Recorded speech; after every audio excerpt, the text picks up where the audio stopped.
इतनी महंगाई क्यों? फरूख हबीब हुक्मरानों पर बरस पड़े, कहते हैं आटा 160 रुपए हो गया है। इंपोर्टेड हुकूमत ने महंगाई के रिकॉर्ड तोड़ दिए। इसहाक डार ने मुल्क की मईशत को तबाह बर्बाद कर दिया।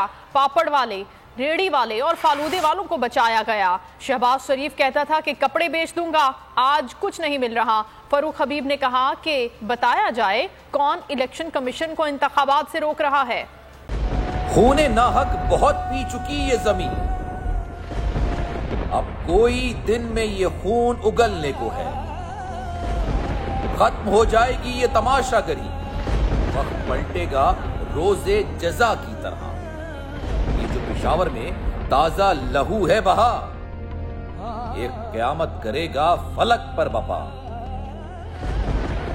गम की सलमनाक घड़ी में बोल सानह पेशावर में शहीद होने वालों के लवाहिकीन के साथ है।